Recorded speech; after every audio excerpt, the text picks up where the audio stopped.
Hey, good people, is struggling with diabetes and standing tall. Listen, really quick, I'm just leaving the phlebotomist. Uh, I had to, of course, I had to get my blood drawn. But I want to say a couple of things. I want to say really quick. First of all, uh, I'm trying to get out of here. I'm doing this with one hand because I had to hold my camera. So come on, you guys, bear with me. Nevertheless, so I'm leaving. Oh my. Oh, listen, I'm looking at my arm. Look at this. I'm leaving to get my blood drawn, my labs. Look at this. Oh my goodness. And don't y'all say nothing about my ashy elbows. That's not what I'm talking about. I'm talking about they have me wrapped like I just left Beirut. Beirut. Most of you don't know what Beirut is or where Beirut. Iran, Iraq. Look at that. The desert. What kind of foolishness is this? Oh my. Anyway, listen. Wanted to say to those of you who are struggling with diabetes and you're not checking getting your labs drawn regularly. Now, regularly to some may mean once a year, because some doctors have you get your blood drawn and they do labs, maybe a kind of semi-panel, not full. They check your cholesterol, they check your lipid, they check your, things of that nature.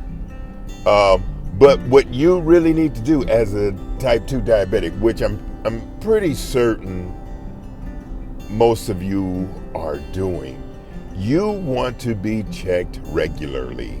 And regularly means at least 3 times or 3 to 4 times a year. So every 3 months, you want to make sure you're getting blood drawn and it's getting to your doctor. If you don't have a endocrinologist, that's a diabetic doctor, make sure you're seeing your primary care doctor. You want to make sure you are you know what's going on inside your body with your blood, with your your organs. You want to make sure your pancreas is functioning correctly. You want to make sure your liver, all of that, you want to make sure it's doing what it should be doing to support you. A lot of times we don't do that.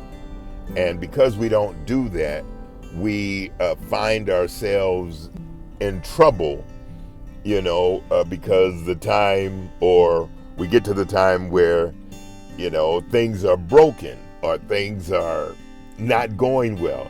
And it's because we didn't mitigate those factors. We didn't do anything to prepare for that event, so to speak. You get what I'm saying?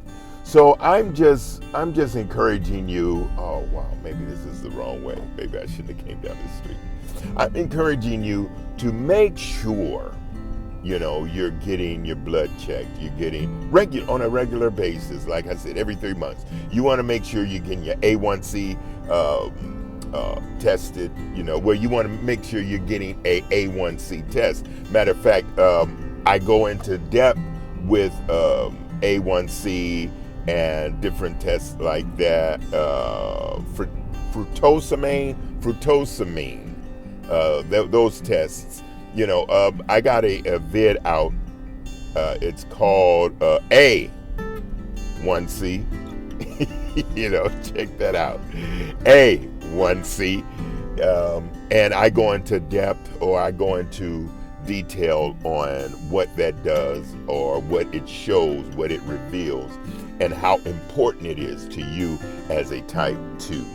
Okay, so check that out. And then again, like I say, I want to encourage you to do that. We will let it go too long. And then before we know it, our numbers are just out of whack, and our sugar is out of control, and it will, take us to that place.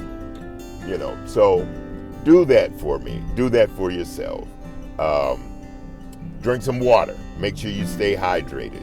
Stay hydrated. I am going to get this blood work done. I have to drink water. You want to make sure, you're drinking enough water so when you do your blood work, you won't have any problems getting the draw or them getting the draw from you. Okay, and then more than likely you have to do urine, especially if